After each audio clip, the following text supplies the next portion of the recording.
A couple of gals canceled from this campout, but Denisey and I decided to go anyway. It rained along the way, with snow at the higher elevations, so we were relieved when the rain finally cleared up. Seeing snow on the mountains was incredible, and the green hills so lush this time of year. As we drove in, we had our first wildlife sighting, coyotes racing across the meadows.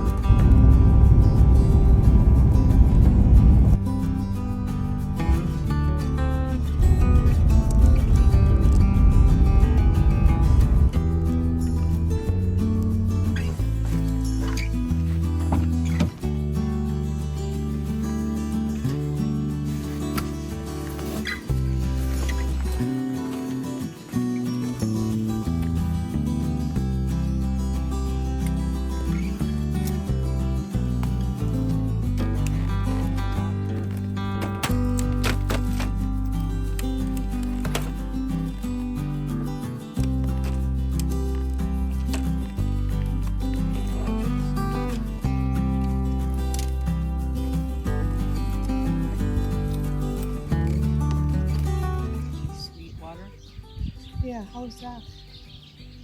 Oh, that's like the one where we saw those dancing girls. No. It's pretty green there, and there was a lake. It was actually a reservoir. By Bonita. After setting up camp, we decided to take a walk to the crossing. We wanted to check out the group campground. Along the way, we spotted some strange tracks in the dirt. At first, I thought they were animal prints, but were they? It's small. If you know what they are, please let me know. Here and there, a few wildflowers were starting to bloom.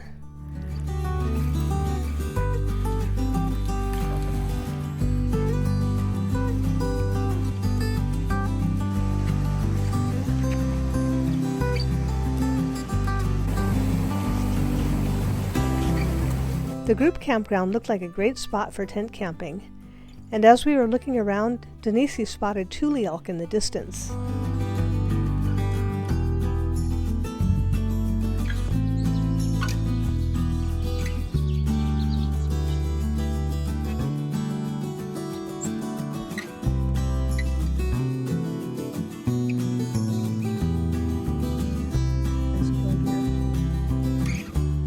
Since Wind Wolves doesn't actually have wolves, the ground squirrels run rampant.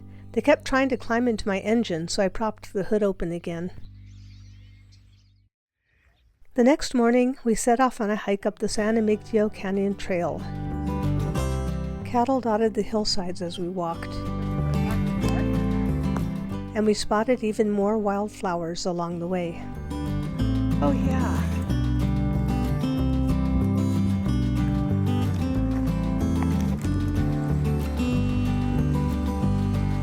The trail crossed the river multiple times, and at one point we actually lost it and had to backtrack to find our way again.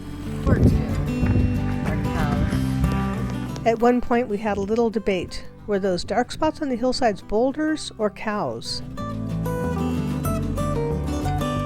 It felt amazing to be out in the open spaces, breathing in the fresh air.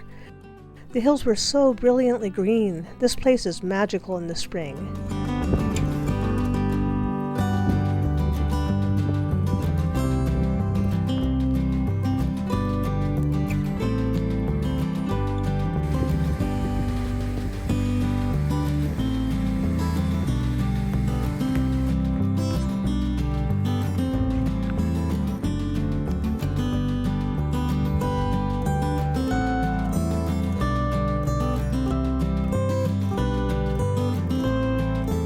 But as the miles added up, we started feeling it.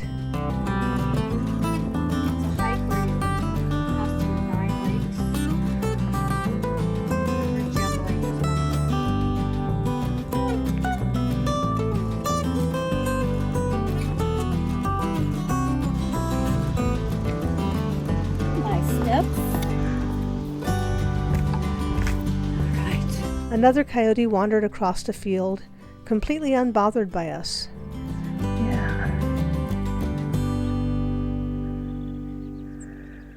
Finally, we stopped for a snack break. We needed it.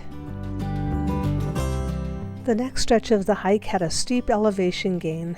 The views were stunning, but wow, we were feeling it in our legs.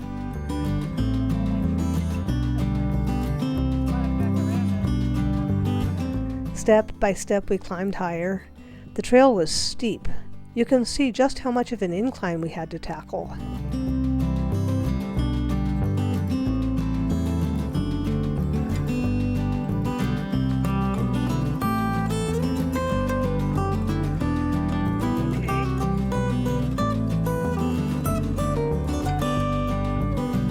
At last, we reached the gate at the top of the hill.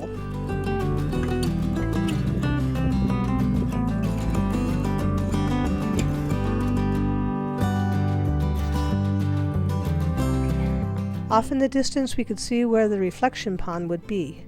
I'm so grateful the Wildlands Conservancy protected this land. At one point, there were plans to turn it into a toxic waste dump.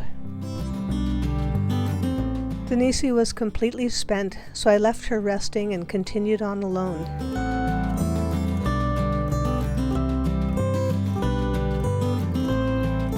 The rock formations in the distance were stunning, full of color and texture. I slowed down, taking in every detail. I didn't know to look for them at the time, but this area has Chumash bedrock mortars, evidence of Native Americans using these stones to grind food.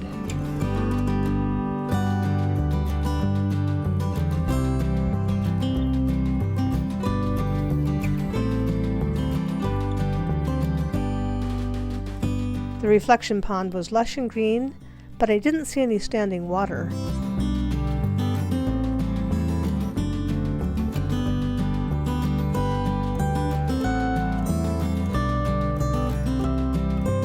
By the time we turned back, exhaustion had fully set in. To make matters worse, my phone battery was dying.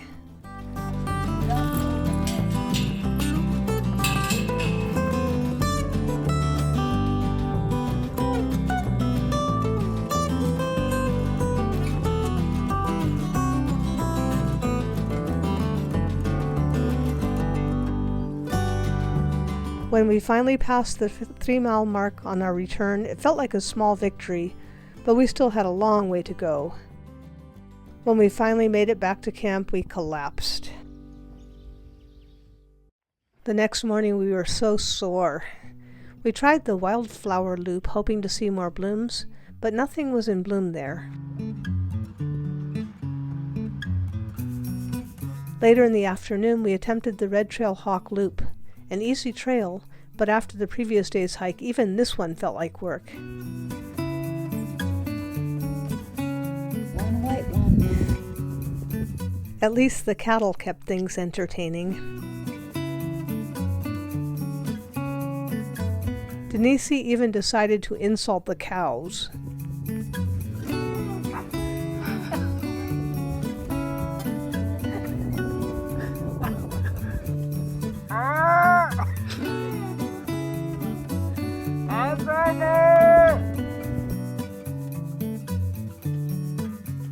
And then, just like that, it was time to leave. After my morning tea, I took one last quiet walk up to the crossing to say goodbye.